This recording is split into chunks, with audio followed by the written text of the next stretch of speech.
You talk about the pressures there on young children, and that probably brings us nicely on to our second question of this evening by Megan van Brugel. Megan.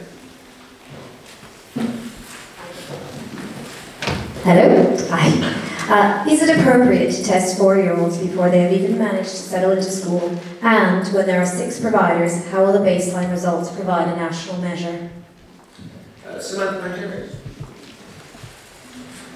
Firstly, I think it's a horrible idea. I have a son who's coming up to 3. He'll be going into school very soon. I'm quite horrified by the idea of him being subjected to baseline testing and measured in that way. I was reading up on this earlier today, and I thought one of the things that really jumped out at me was this requirement that schools will be able to opt out of applying this baseline test if they can then meet the Year 6 requirements of a floor target 85%, which is vastly above the current floor level of 65% and above the national average of 63%.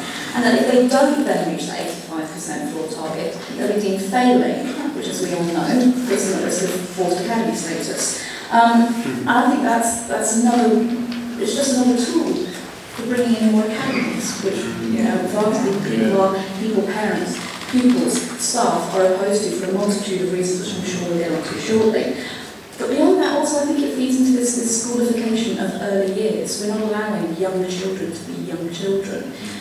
Something that we really should be protecting is the right of very young children to have access to learning through play, socialising, building up that confidence before they're pushed into anything even vaguely regarding formal academic learning.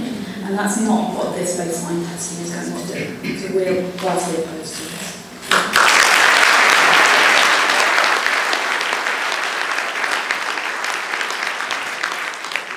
Before we go on, Nicky, perhaps you can outline for us what a test for a 4-year-old would look like. Well, I think it's very simple. It's meant to be just checking how they are doing in terms of understanding words and numbers, and to be honest with you, a lot of schools do this anyway. The first visit I did as Education Secretary, I went to a primary school in the north of England, and they said, why are you introducing these tests? Because we already do it anyway. And I think that lots of people, lots of teachers in reception year, they will have something informally. They'll sit down with each child individually, and they'll just work out what stage they are at, having gone through the nursery stage. I know it happened at my son's school. The teachers came round to our house, had a chat with my son, and just had an idea really about what stage he has reached. These aren't tests that children have to pass or anything like that. They are literally just to check the progress and the stage that they are at. And I think that staff want to know that and make sure that they can then develop the best learning for that child. And I do think that early years is incredibly important. I mean, going back to the question that the gentleman here asked about his wife, I think, who's a supply teacher. The reason there is a focus on the absolute basics of literacy and numeracy, and I know you're talking about primary, but also starting in early years, is because getting those basics right is absolutely vital for going forward. And if you have young children who are confident, who love reading, who are also confident in their numbers, it makes a huge difference to learning later on, both at the standards they reach when they leave primary school, but also when they do GCSEs. And I think that we're letting our youngest down if we aren't checking how they are doing right at that stage. But I go to schools up and down the country, also I visit all the primary schools in my own constituency, and I can tell you that they are absolutely focused on making sure that the youngest are enjoying their time at school, that they absolutely have time to play and to socialise, but they will also check and help them along in terms of introducing them to reading and to numbers. And what guarantees do you have for parents that their children are simply being supported with these tests rather than being graded? That's probably some of the concern, that they're being graded at a very early on. Well, I think that the parents will be involved. I think that schools, again, speaking from my own experience as a parent, there is an opportunity to go in, to talk to the teachers at the end of every day, at least once a week, to find out what is going on. But I think that most of us as parents absolutely want the best for our children, and we want to know how they're doing, that they are being prepared for life in modern Britain, and that carries on right the way through from when they start school. Matthew Callahan, testing for 4-year-olds, true. Do you know, I think it's about time we gave our kids a break from all the testing and exams.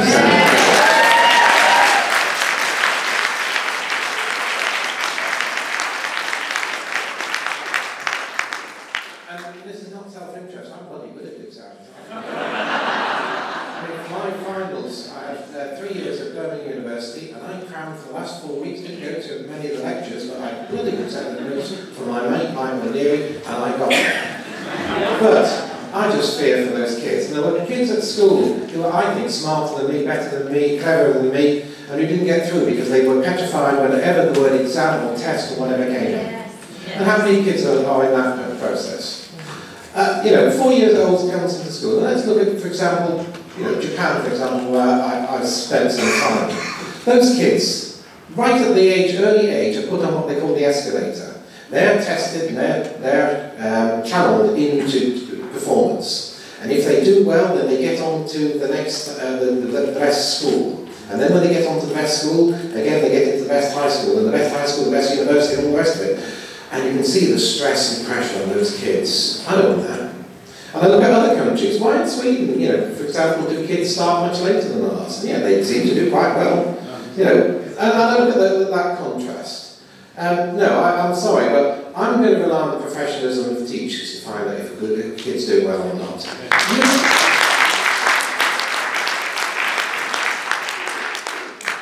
I'm going to say qualified teachers. You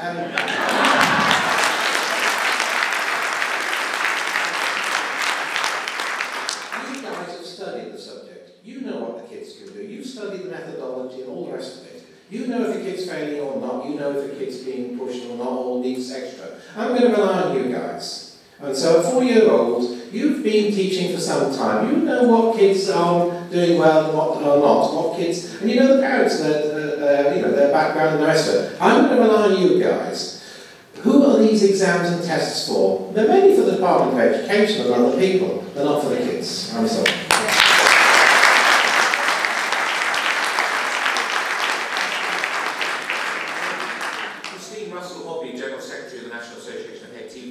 Brought it out completely, and I quote, he said, as long as we should see the baseline as a measure or indicator of what help and support children needs. Is that what they need it for? Well, I often agree with Russell, but I don't agree with him on this occasion. Here's a list. The British Association for Early Childhood Education, the Association for Professional Development in Early Years, the Association for Professional Development of Early Years Teachers, Save Childhood Movement, Early Childhood Forum, the Education Department of the University of Sheffield, the National Association of Primary Education, the National Union of Teachers, the Association of Teachers and Lecturers, the Preschool Learning Alliance, the National Day Nursery Association, the Professional Association of Childcare and Early Years, Early Childhood Action, Mothers at Home Matter, What About the Children, the Department of Psychology and Early Childhood Education at the University of Cambridge, and the Institute of Child Education in Leeds Trinity. And what do we all have in common? We have in common that we signed a letter to the papers today to say that baseline assessment is not needed, it's absolutely not what we should have, and we don't want it. And at the moment it remains optional, and we would encourage no one to do it. There's a big privatising side to this that I might come on to in a moment. The fact is that everything that Nicky said about knowing what kids can do when they come to school so that you can get them onto the right trajectory, that is done currently by the early years foundation stage profile, which the government's about to get rid of. And it simply doesn't make sense. They've invested in a long-term, your government has invested in a long-term project using the early years foundation stage profile to see how children develop. So if you now say that that's going to be optional and kids are not going to be doing it, then all of that money that's been invested in that is a complete waste. And I can tell you why we don't think it's right. It's because the Labour government brought them in 97, these baseline tests. They had to get rid of them because they were unreliable. They were brought in Wales. They had to get rid of them because they were unreliable. They're disruptive. They're going to be done in the first 6 weeks. You know, most local authorities now, we used to have 3 entries to nursery into reception. In most local authorities now, and most schools who are their own admissions agency, they only take kids once a year. They only take them in September. together because they get all the money. So there's there are different reasons for doing this. And there is a huge difference between summer-born kids and autumn-born kids. There's a huge difference. There's nearly 12 months worth of difference in terms of their development. So to be doing this, and it's no good saying it's not a test. It'll be done in this nice, cosy way, and the teachers will be doing it. I've got an example here of something that GL Assessment is going to be doing. Below it says it's a screenshot from the assessment. The teacher's tablet, well there you are, you see. This is obviously going to be something that's going to be nice and cosy, and it's being done with 2 tablets. Incidentally, that's IT tablets, not me. The teacher's tablet is on the left, the pupil's tablet is on the right. The teacher taps the question audio icon. Then the pupil answers the question by tapping the answer on their screen. The answer is then recorded onto the teacher's tablet. Now, if that is about finding out what children can do in a genuinely educational environment, it's just nonsense. This is not what we need.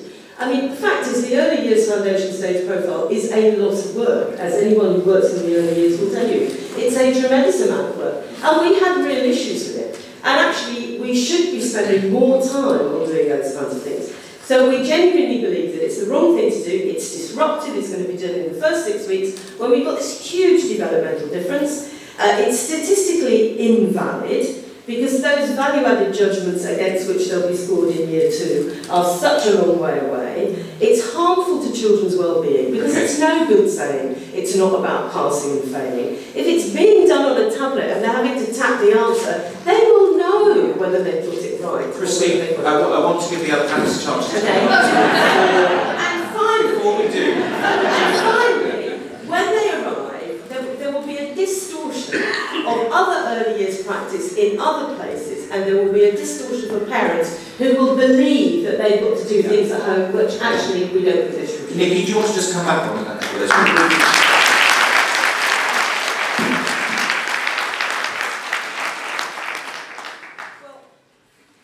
Well, firstly, I just say to Christine that I think most 4-year-olds are more capable of operating tablets than most of us. And secondly, it's one thing to say, I mean, Christy says you didn't like the early years foundation stage, but now you'd like to keep that, you don't like baseline assessment. As I said, I go back to the point, which actually is that most teachers, when they meet their young charges in reception, actually will be checking to see what stage they're at, and that's exactly what the baseline assessment is about. Howard Stevenson. Well, I'm not an expert in early years, I'm not an expert in early years assessment. So I would prefer in a sense to listen to what the experts have to say, and I am aware there's a very strong feeling on these issues. I'd like to come at it in a sense slightly differently, and in a sense my radical suggestion to people to my left who have political representatives on this platform is that I think what baseline assessment is an example of, and what we need to challenge amongst politicians of all parties in a sense, is the dependency on numbers. Now, as a researcher, I'm very familiar with the importance of numbers and what they can tell us, and sometimes what they can't tell us. But what's absolutely clear is that there's a dependency on reducing everything to a number so that we can make easy comparisons, that we can rank. I can see why it's attractive. If you're outside of the system, then it's convenient, but it's simple, and there's a sort of certain seductiveness to it in a sense. But it's a very, very crude way of assessing very, very complex human processes. And we need to learn to let go of the numbers. And we need to put the trust back in professionals to make judgments. And they are making judgments all the time. Nicky said, this is already happening. People are already doing these sorts of things, but doing it in the right way for whatever's appropriate with their children. And we need to trust those judgments and learn to let go of the numbers. They're a sort of comfort blanket for politicians, which the rest of us, I think, feel we can do now.